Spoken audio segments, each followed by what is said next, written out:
ابراہیم علیہ السلام آپ بکریاں چرا رہے ہیں، اسی دوران اللہ کے فرشتوں نے اللہ کی بارگاہ میں عرض کی یا اللہ تیرے ابراہیم کو آزمانا چاہتے ہیں۔ اللہ نے فرمایا اے میرے فرشتوں چلے جاؤ، میرے ابراہیم کو آزما لو۔ حضرت ابراہیم علیہ السلام کے پاس بے شمار بکریوں کا ریوڑ موجود تھا، آپ بکریاں چرا رہے ہیں، اسی دوران اللہ کے فرشتے انسانی شکل میں چلے گئے۔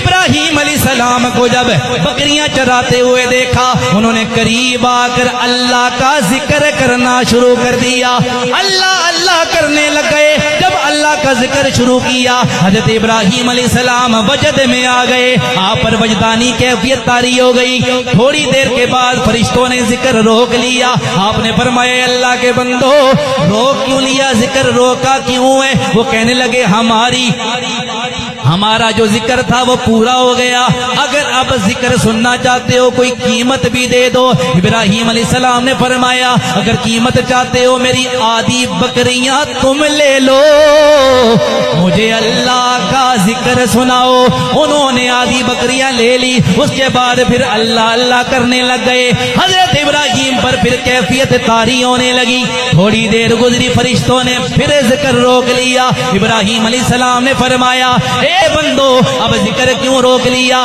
فرشتے کہنے لگے اے ابراہیم علیہ السلام ہماری قیمت پوری ہو گئی ہے، جو آپ نے قیمت دی تھی وہ قیمت پوری ہو گئی ہے، اب نئی قیمت دو گے تو اور ذکر سنائیں گے۔ حضرت ابراہیم نے فرمایا یہ ساری بکریاں لے لو، مجھے اللہ کا ذکر سناؤ۔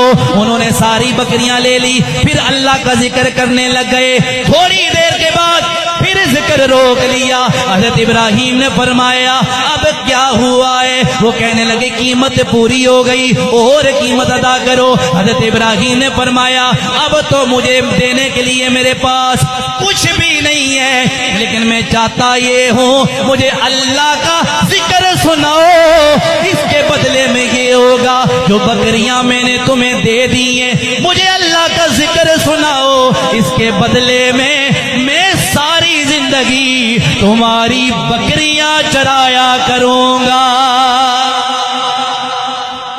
کہا مجھے اللہ کا ذکر سناؤ، اس کے بدلے بکریاں دے دیا، بکریاں چراؤں گا لیکن مجھے اللہ کا ذکر۔ فرشتے کہنے لگے ابراہیم ہم اللہ کے فرشتے تھے، آزمائش کے لیے آئے تھے، اللہ نے فرمایا ہے کہ میرا ابراہیم آزمائش میں کامیاب ہو گیا ہے۔ تو یہ اللہ کے نبی تھے، اس سے ہمیں یہ سبق ملتا ہے کہ اللہ آزماتا ہے، جان کے معاملے